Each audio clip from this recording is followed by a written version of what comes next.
Really excited to be back home. Like Carter said, it's been a long time. We changed our schedule a little bit this week. We just actually just walked off the practice field just a few minutes ago with us getting in not until 5 a.m.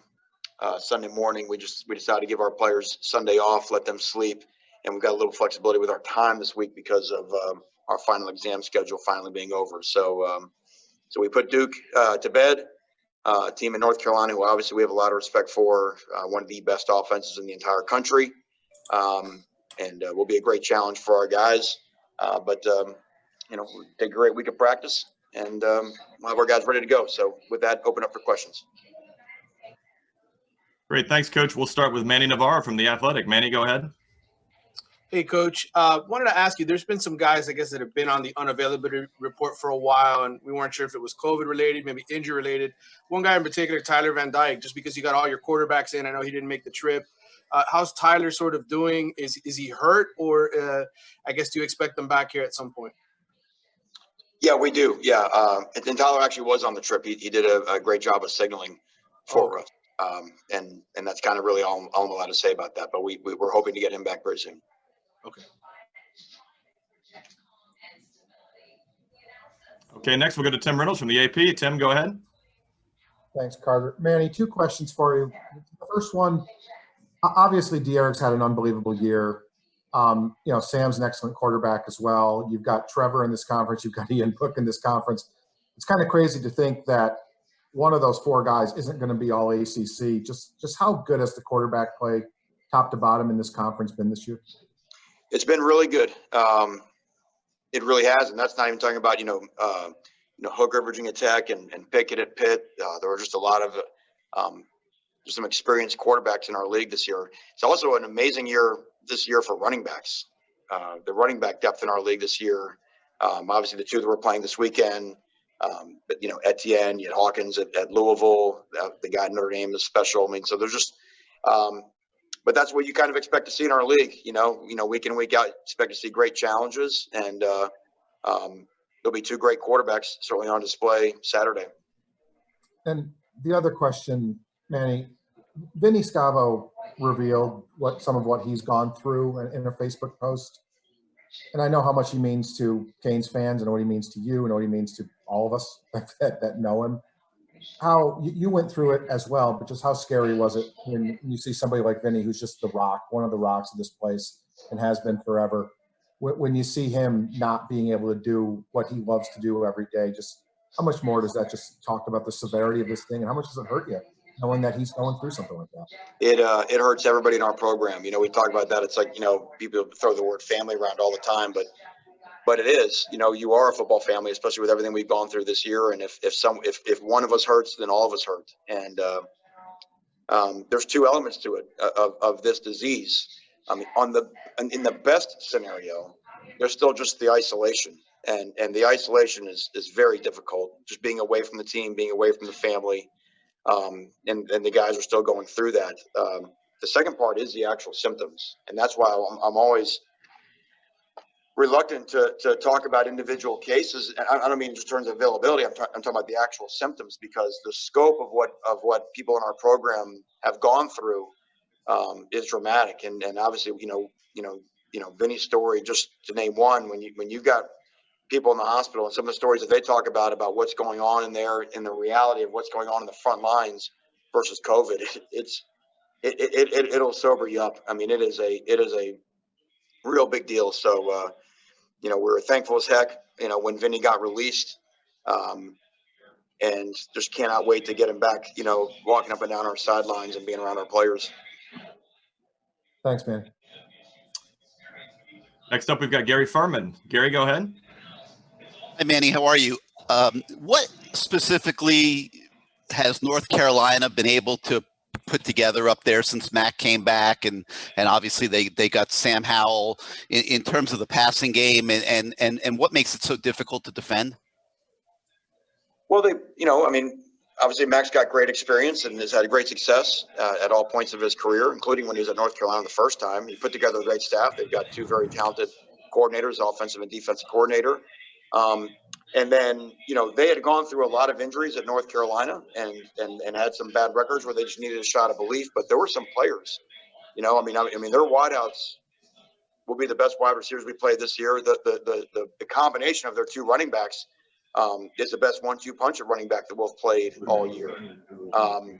So the ability for them to put you in a stress because they have great, you know, backs that can run the football, and then they do a great job with their RPO game of trying to isolate. You put too many guys up there worried about the run, then they can beat you with one-on-ones down the field. And Brown and Newsome are as good as anybody in the country at that. They both got speed to create big-time explosive plays, and then they go fast to try to create chaos and get you unnerved defensively. So they do the same thing with their defense. They just try to create a lot of chaos, get after your quarterback, and challenge all the routes down the field. So I think it's a combination of as what you would expect with most really good football teams. There's a combination of some really good coaching, and then there's some good players.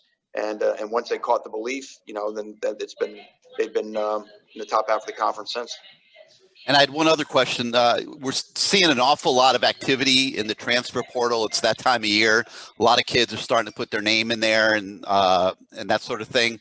Have you gotten any clarity on what your numbers are going to be allowed to be, what they're going to be? And obviously the transfer portal's been extremely good to Miami football the last couple of years. How active are you going to be able to, or are you going to try to be in the transfer portal in this cycle? Well, Gary, that the most astonishing thing is the first part of your question is there's still no clarity in terms of will anybody be able to go above the 25 initials for a year? And it's really actually quite sad because you are seeing all around the country all these kids jumping into the portal, and in reality, there's nowhere for them to go. There's going to be more spots. There's going to be more players in the portal than spots available unless we change the way we do our scholarship accounting. When we find out what those rules are, you know, we'll do what we do every year, which is we'll look to see if there's ways that we can improve our football team and get the right fit of the portal. You have mentioned we've had good success, but it's not just because these guys have been good players. They've also been great guys in our locker room, and they fit who we are. So you always have the opportunity to try to improve yourself if it's there. I would expect that we'll look into that, but we really like our high school class. We want to finish strong in that class. We always want to be a program that's, you know, built with the high school talent, especially the high school talent in this area, which we're really excited about the guys we've got coming in. And you know, and then if you have to fill in a crack with a really talented player that's older, then that opportunity is always there. Has the NCAA given any indication when they will tell you that? I mean, signing day is in a week and a half. It sure is. I think in January, I think there's a vote. We've been kind of knee deep in the season, so but there's a lot. I don't know that the majority of the student athletes who play the sport are aware of where they're jumping into in the portal with what's available for them. So we'll see what happens. It'll be fascinating to watch. We're kind of all making it up as we go along. So we're living in real time history. We'll see how it goes. Thank you.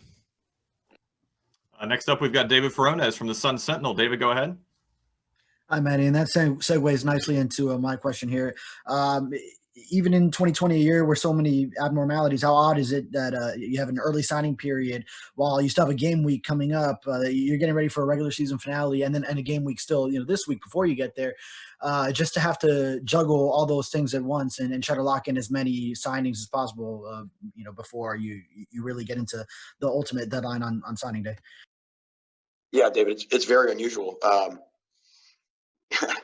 mean, you know, this would be the week, you know, we'd be in the schools, we'd be in the living rooms of the recruits, and official visits on the weekend, and the fact that none of that's there, and you got some teams that are playing, some teams that aren't playing. I mean, you've got all these different varieties. So what I really like is that we've got a very solid class.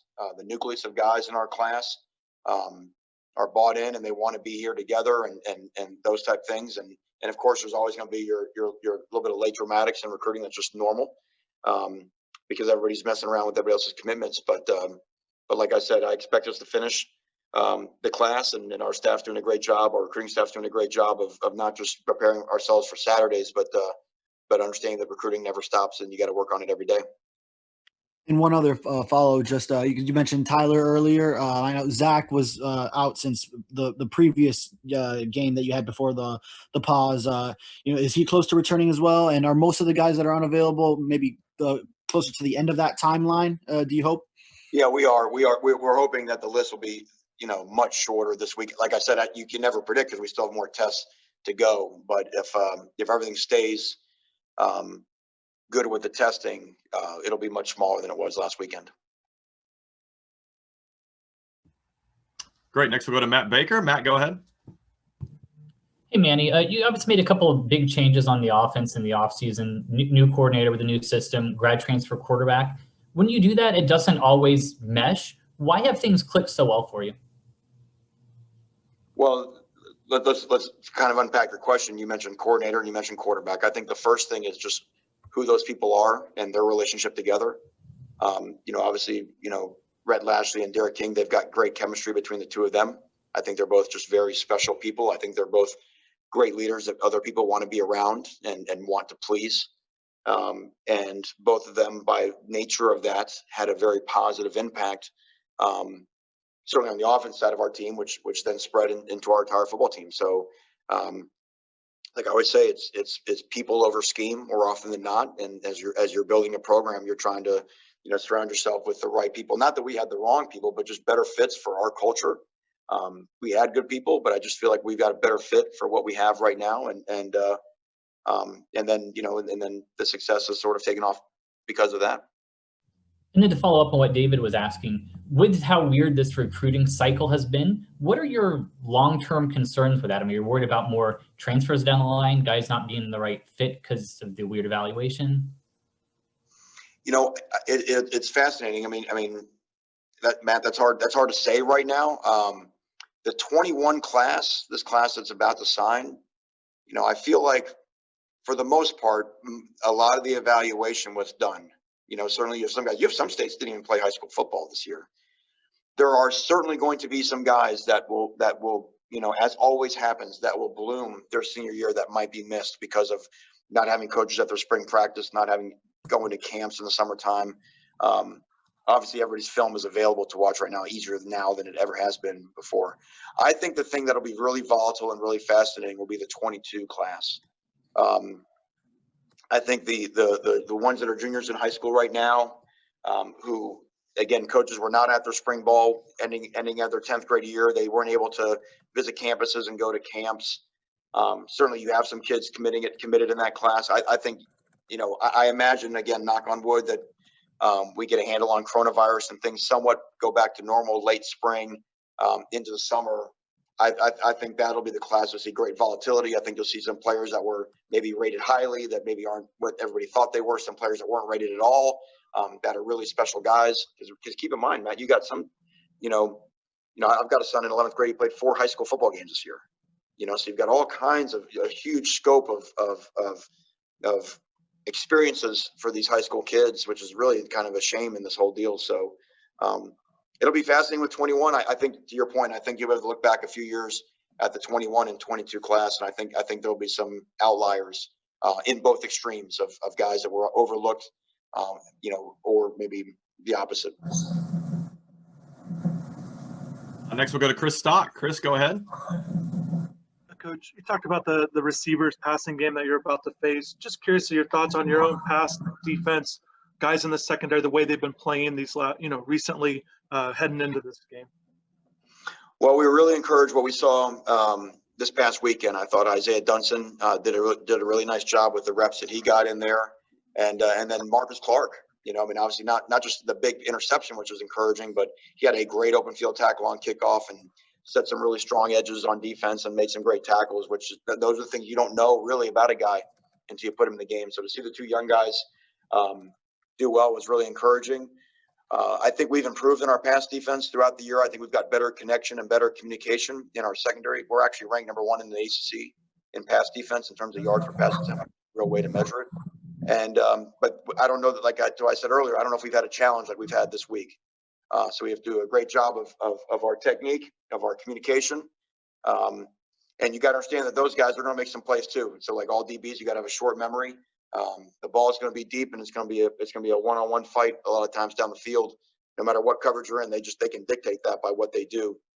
So it's a great challenge. I think our guys are pretty excited to go up against them. Next, we'll go to Tom D'Angelo from the Palm Beach Post. Tom, go ahead. Hey, Manny, you talked this morning about this being a launching point this season, but the importance of finishing and kind of the way the season's broken up. We can look at these last 4 games as, the finishing portion of the season. You got off to a good start, but 2 of the last 3 years, how it's gone, the last 3 games. So how have you stressed, how much have you stressed to these guys, taking this kind of package of games and making sure it kind of catapults you into next year and continuing what you've done? It's a fascinating point, Tom. Obviously, we've done a lot of things that we haven't done the last couple of years. I think the biggest thing we would do to mess it up is to look at these as a package of games. We have had success this year, especially coming out of the Clemson loss, by really just focusing at the task at hand. And not getting, I think the point I was trying to make is that we don't want to just, sit around and beat our chest, because we had a great performance at Duke and we're ranked this and ranked that. You have to rebuild the castle every week. And I think our more point right now is understand we're still trying to build the foundation of a program to be what we want to be. It's not there yet, and again, North Carolina will be a massive challenge to what the foundation we're trying to build this year. So we want our players to not be satisfied. And the only way to do that is to focus entirely on the task at hand. If we just do that this week, and then we'll deal with next week, and wherever they invite us to a bowl, we'll do that afterwards. And also, you talked about this earlier. This time of year, it's crazy. You're in the middle of December playing a very important regular season game when every other year you'd be recruiting and your regular season would be over. Just talk about that and that kind of like that whole body clock having to adjust to all this kind of crazy stuff. Yeah, it's certainly unusual. It's in some ways, of course, it's made up to be a very long year. Obviously, from a wear and tear standpoint, we were sort of on full stop for a couple of weeks. So, our guys obviously look fresh against Duke the other night, but it's a little deceiving. Thank God we live down here in Miami and we've got beautiful weather to practice in this week. It never feels like December in Miami anyway because of the weather. We kind of, we don't get the cold and the leaves changing and that type of deal. So it's 2020. Whenever they tell us to play, somehow it's December 12th, December 19th, whatever it is. We're just happy as heck, Tom, to be back in our stadium. I think that's the craziest part. Can't ever remember a year going from mid-October to mid-December without playing a game at home. So. We've been road vagabonds, and now we get to get back in front of our fans, and what a team that our fans have a chance to watch and cheer for and be on and impact the game. We need that. We need our fan base, however many they let in there, to impact the game and make North Carolina feel uncomfortable. Thank you. Next up, we'll go to Nicole Auerbach from The Athletic. Nicole, go ahead. Yeah, Manny, just sticking with the recruiting questions and signing day, I'm wondering, with all of these months of virtual recruiting, what it's actually been like. I mean, I'm sure there's pros about, not being on the road or stuck at an airport or whatever, ungodly hours, but also, not evaluating in person. Like, what are the pros and cons for you and your staff, just kind of now that there's been so many months of this process? That's a fascinating question. I mean, from our standpoint, the pros and cons. Well, you could argue one pro is, you really have to trust the film. You have to trust the football performance. Sometimes there are some other things that can sway your opinion one way or another. And I'm not saying that everybody is trusting the film, but you always want that to be the centerpiece of the evaluation process. I think one weird thing about this recruiting process is that you've had a chance to show consistency over time, which ultimately is what builds trust, because there's less of the example to, hey, here's a big shiny, something to distract you with a weekend visit or whatever. It's more really who you are and how your relationship comes through over the phone or on a Zoom or on a FaceTime call. And again, that's where, I give the credit to our staff, our coaching staff, our recruiting staff. They just do a really good job of that because, again, you're not, facilities and stadiums and, official visit weekends. Those things are all extraordinarily important, but they're not more important than just, who you are as a person in the relationship. Maybe that's coming through more this year. That would be for somebody else to answer. But you know, the downside, you know, you miss being out there. You miss getting to talk to all the people. You get to miss being able to talk to all the people in the building, you know, that may have different opinions and insight on the people that you're recruiting. You miss getting to watch a practice and seeing the things that you can't see on film. There's a lot of things you can't see even in a game when the camera shuts off between plays. Some body language, leadership type skills, all that type of stuff goes away. So there's going to be some give and take, and that's why I mentioned the question earlier. I think there'll be some volatility in this class when they get to college, but maybe but maybe on the flip side, maybe people have made more decisions for the right reasons and not just something that looks good for a 48-hour weekend, but something that feels maybe more real than that. And who knows? Time will tell. And has it been strange for you and your assistants? I mean, it's got to be like the longest that an assistant football coach has ever not been on the road like that for recruiting. Is it strange that everyone's been around so much? It's really the tragedy is coaches all over the country, their freaking flyer miles and their hotel points are evaporating. That they don't know what they're going to do with themselves. It's super strange. It's very strange. I mean, this is when we're, whether missing the May evaluation period or being able to go for the fall evaluation, or right now the contact period in December, getting out the great relationships that our coaches have with the high school coaches, in this area and all around the country. It's very unusual. It's very bizarre, and but it's all part of the year. I think the rule is, it makes sense. I think why it's dead, just with where we're at as a country right now, unfortunately. But I think everybody in football will be very excited when when it opens back up and we have a chance to again. This is recruiting is all about relationships, and as we know, relationships in front of a screen like we're looking at right now always have a limitation. Okay, we've got time for two more. We'll start with David Lake. David, go ahead. Yeah, Coach, I want to ask you about Wayman Steed. Just your assessment of how he played, and I guess did he make a case for maybe continuing in that starter role, or I guess playing more of a factor in the rotation? Yeah, I thought Wayman stepped up nicely without us having Zach or Sam, and Tyreek Austin Cave. I was very encouraged to see him get in there. And get his first real, solid time at will linebacker. I was more than anything, I was just so excited for Wayne, and really you can put Nivan in the same category. Just two guys that have had to just work so hard to overcome very difficult injuries. And we're out there practicing a lot of times, and they're just in the weight room, separate from all their teammates, doing what their body functionally allows them to do. And it was kind of cool to see both guys. Wayman getting his first start, and then Nivan playing his most significant time since he was hurt on that field, almost exactly a calendar year to the weekend. So I was really proud of both guys, and in the team, we actually kind of mentioned the team meeting today. You can see the reaction of the team for both guys because they respect the work that they've put in. As for his performance, I think like what we do every week, we have to see who's available for the game. And then kind of decide how the snaps go. But certainly Wayman, we've always thought he's been a very instinctual player. But like I said, he was a very serious injury that he had and is still coming back from. I would think Wayman would tell you himself that he's still not fully able to do all the things that he was able to do before. But he's getting better every day, and we're awfully proud of him.